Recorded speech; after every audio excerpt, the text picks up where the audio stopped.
Hey guys, this video is about central angles, inscribed angles, secants, and tangents. Let's get started.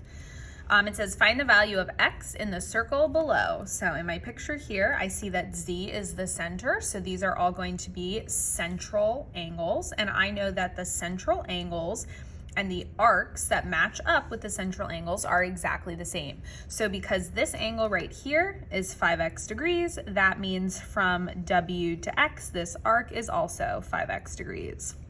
I see XY is 60, and then I see that W to Y is 10x degrees. So I don't see any vertical angles and I don't see any straight lines, but I do know that in total, a circle adds up to be 360 degrees. So if I add all of these arcs together, or all of these essentially angles together, I should get 360 degrees.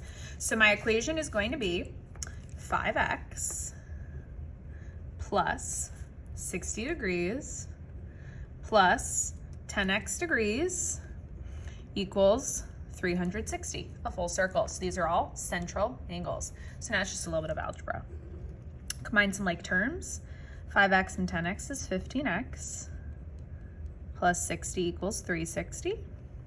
Get all my numbers to the right, so I subtract 60 on both sides. I get 15x equals 300, and then divide both sides by 15. I get x equals 20. And an easy way for me to check is I can take that 20, I can plug it into the x values, and then I should get numbers that when I add them all together, give me 360. If I don't, I did the problem wrong. So my x value is 20. Letter B. Ooh, sorry, I'm about to sneeze. Okay, letter B. Find the measure of angle FDG in the circle below. So FDG is right over here, and this is what I'm trying to solve for, but I see that I have some variables, so I should always solve for a variable first before I try to figure out anything else, because likely you're gonna have to plug in the variable. So in this picture here, I've got some chords that intersect each other inside the circle, and D is not at the center, so they are not central angles. However, what I do know is that if I add the two arcs together, so if I add arc EF plus arc HG, and I add them together and divide by 2, essentially I find the average, I'm gonna get this angle measure right in here, this 6x. So my equation is going to be the arc plus the arc, so arc EF plus arc HG. I'm gonna divide that by 2, and that's gonna give me this interior angle right here, angle EDF. So let's plug in our numbers. I've got 160 degrees plus arc HG is 4x divided by 2 should equal this interior angle right here, which is 6x. And so this becomes now an algebra problem. So the first thing I want to do is get rid of the divided by 2. And so to undo division, I'm going to multiply both sides by 2. On the left, these 2's will cancel out. So I'm left with just 160 plus 4x equals, and then 6x times 2 gives me 12x. Now I want to get all of my x's to the same side of the equation, so I'm going to move the smaller x to the other side, so I'm going to subtract the 4x. I get 160 equals 8x, and then the final step is to divide both sides by 8. I get that my x value is 20. Now, that's fantastic, but the question asks me to find the measure of angle FDG. So FDG right here. This is the angle I'm trying to find right here. Now, I don't know this angle, but I can figure out this angle D that I just found the x value for, because I've got an x here and I already know that the x is 20, so I'm gonna substitute that value back in. So 6 times 20 gives me 120 degrees. So I know this angle right here is 120. Now, to solve for this angle right here, what I notice is that I've got some diameters, right, that go straight across. So because they go right across here, this is a straight line, so it's 180 degrees. So I already can see that E to G is a straight line, and so that's 180 degrees. So to figure out this angle that's left over, I can take 180 and subtract the 120, and that'll give me what's left over. So 180 minus 120 gives me 60 degrees. So this angle right here, angle FDG, is 60 degrees. Okay. Letter C. Okay, given circle K with secants, so secants are the ones here that are going through the circle and they come out over here onto the other edge. So secants NS, NP, and NR, I want you to find this length here, QR, this chord that's on the inside of the circle. So we're gonna start by taking the numbers that we know and plugging them into the picture. So N to S, the whole thing is 3.3. Okay. I also know that N to P is 0.9, so this outside piece is 0.9. I know that NR, which is the whole thing again, is 2.7. And I want you to find QR, which is this piece over here. Now, when I look at secants, I know that the rule is if you take this outside piece and multiply it times the whole thing, that should equal the secant on the other side in the same pattern, the outside times the whole. So it's outside times the whole equals outside times the whole. So when I think of this, you're gonna laugh at me, but I always think of ow, ow, to remember that secants are outside times the whole. So in this first one over here, the outside piece that's outside of the circle is 0.9. And I'm gonna multiply that times the whole line over here on this side, which is N to S, which is given to me as 3.3. Equals, now I'm gonna do the same thing on the other side, outside times the whole, but I notice that I don't know what my outside is right here. So I'm gonna put an X there so I can solve for it. So my outside is X times the whole thing is 2.7. And now it becomes an algebra problem.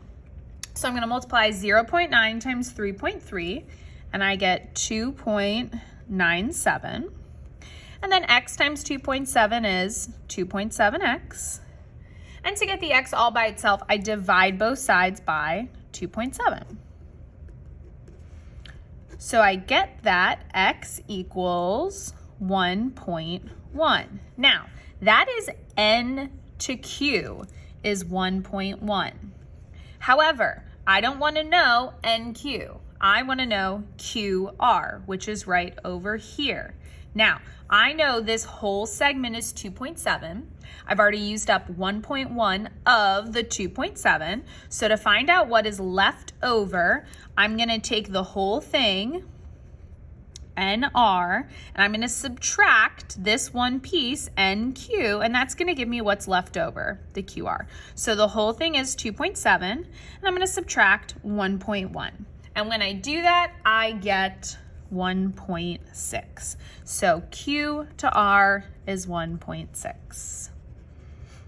Secants. So again, secants I remember ow, ow, which is ridiculous, but that's how I remember it. Okay, last one.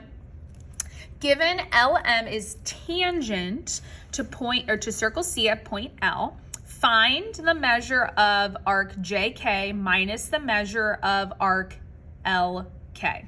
So tangent means that it is touching the circle at only one point, and so it's only touching the circle right here at point L. Okay, but it's on the outside of the circle. And so I want to know this arc right here, JK, and I want to subtract the arc LK. So I essentially need to figure out this arc here, and I need to figure out this arc here.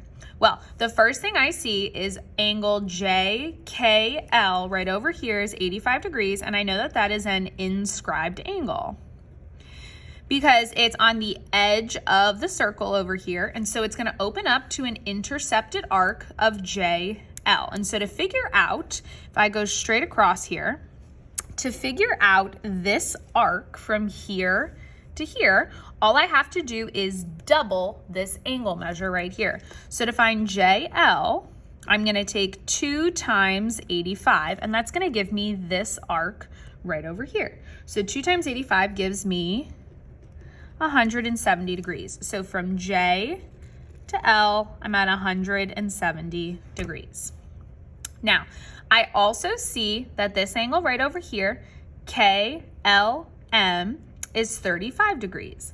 If I take this angle and double it, I will get, again, the measure of this arc right over here, because this is, again, the inscribed angle. So if I multiply 35 times 2, I get 70 degrees.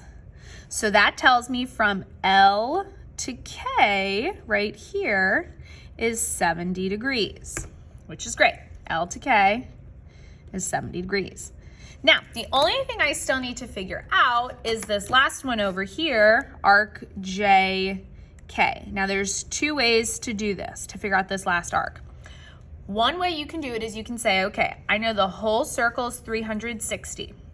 I've already used up 170 and another 70 of the 360. So to figure out this arc, JK, what I can do is take 360 and subtract both the 170 and the 70.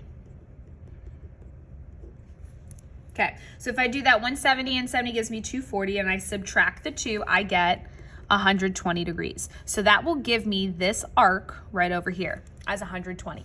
That's one way you can do it. Another way you can do it is use this tangent line. This tangent line gives you 180 degrees. You've already used up 35 of the 180. So I could figure out this angle right here by taking 180 and subtracting the 35. 180 minus the 35. And that will give me this angle right here, which gives me 145. Now, again, this is an inscribed angle. So if I go boom to boom, this whole thing from L to K should be double what this 145 is. So if I double 145, I'm gonna get the arc LJK. So I can do 145 times 2. And I get 290. So from L to K, I know it's 290 degrees. And then you've already used up 170 of the 290. So to figure out JK, you would take the whole thing of 290 and subtract the 170. And if you do that, you'll still get 120 degrees. So you can use either way to figure out this last arc over here. Personally, I'd probably go with this one because it's a little bit easier. Okay, last part, find the measure of arc JK minus arc LK. So arc JK was 120 minus arc LK, that inscribed angle was 70. So if I subtract, if I subtract 70 from 120, I get 50 degrees as my final answer. Okay, so go ahead and now go back to the quiz over central angles, inscribed angles, secants, tangents, and give that Canvas quiz a try.